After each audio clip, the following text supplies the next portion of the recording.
Hey guys, this is Jason. I'm reviewing The Ministry of Ungentlemanly Warfare, directed by Guy Richie. It stars Henry Cavil, Elsa Gonzalez, Henry Golding, Alan Richson, and Cary Elwes. Based on a true story where the British military hire a small group of people to go behind enemy lines during World War II. I do think Guy Richie is a good director. He's made some really fun movies, and some movies that are not all that great, like The Man from U.N.C.L.E. or his live-action remake of Aladdin, but he has made some really fun action films like Snatch, Lock, Stock and Two Smoking Barrels, The Gentleman, and I actually like his two Sherlock Holmes films with Robert Downey Jr. That being said, I'm not like a huge fan of his. He's made some fun films, but they don't really stand out to me as some of the best films of all time, in my opinion. And that's mostly because I've only seen Snatch twice and Lock, Stock, Two Smoking Barrels once and The Gentleman once, and I've only seen the Sherlock Holmes films a few times. And the trailers for me, while they looked fun, but they weren't enough for me to get me excited to see the film. And I gotta say, I had a good time watching the film. It wasn't one of the best movies I've seen so far this year, but I still had a fun time watching it. This movie has a lot of things that you would expect from a Guy Ritchie film if you've seen some of his films, like very quick and snappy dialogue, music that's supposed to mix well with the storytelling, and very well shot action sequences. The action is a lot of fun, it's well shot, and it's very well choreographed, and they're definitely worth watching on the big screen. I mean, it doesn't always go for some of the more bloody moments, it doesn't have a lot of them, but they are still very fun to watch. In particular, there's this one whole fight scene where Alan Richson, who is known for the Prime series Reacher,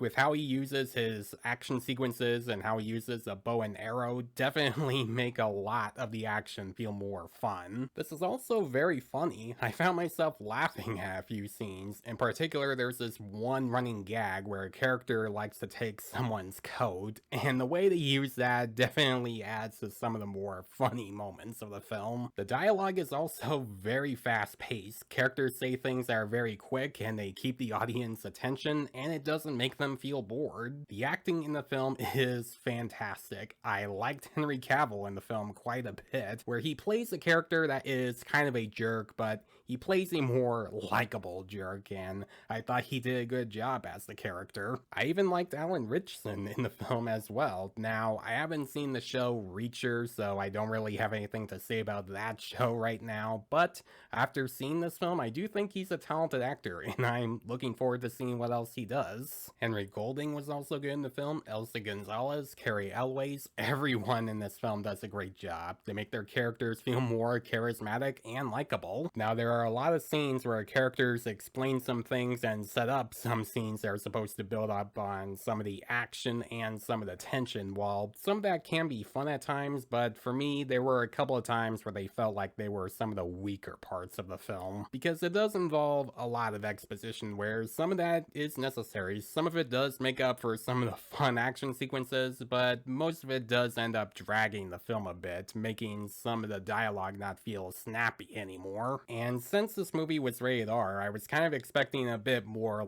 bloody violence in the film, and it felt like it was setting up some of that, with one character holding up an axe, and I was thinking, oh, are we gonna get a very brutal action sequence? No, unfortunately, because they cut a lot of that out until the very end when the character's done killing them in this hallway. That was probably one of the disappointing parts of the film, where it does have some of the bloody moments, but not a lot to make it feel like it's rated R. There are also times when it focuses on other characters that get a lot of screen time, even more than Henry Cavill and his team, which it doesn't really need to focus on it a whole lot.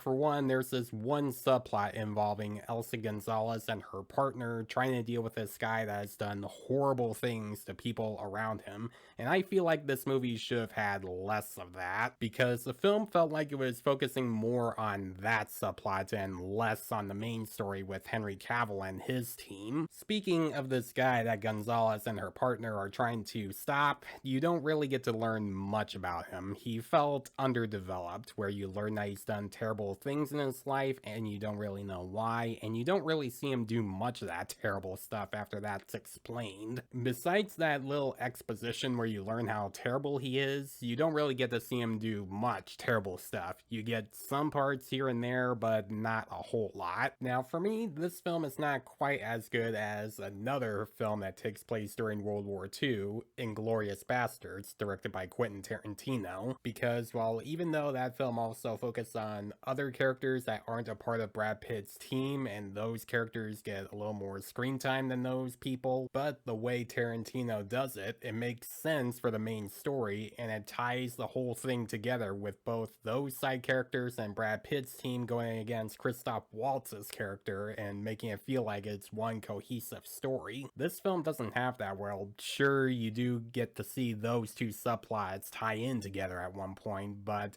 the way this movie handles it doesn't feel like it's well executed, like how Inglourious Basterds did it. And my last issue with the film is something that relates to the end of the film, which, no spoilers by the way, is that there's a moment in the very end that feels like it's setting up another movie, like potentially a Ministry of Ungentlemanly Warfare 2 potentially being made. I don't know if that's what Guy Richie wants to do, but that's what this ending felt like to me. It felt like it was just setting up another film to come in the future, which could be interesting. It could be fun seeing a sequel happen, but I would have liked if this ending would feel more like a complete ending instead of it feeling both rushed and just setting up more. This is more of a laid back Guy Richie film that does have some issues where it feels like it's focusing on other characters that didn't need that much screen time like the main characters did, and sometimes the action can be a little tame and has a very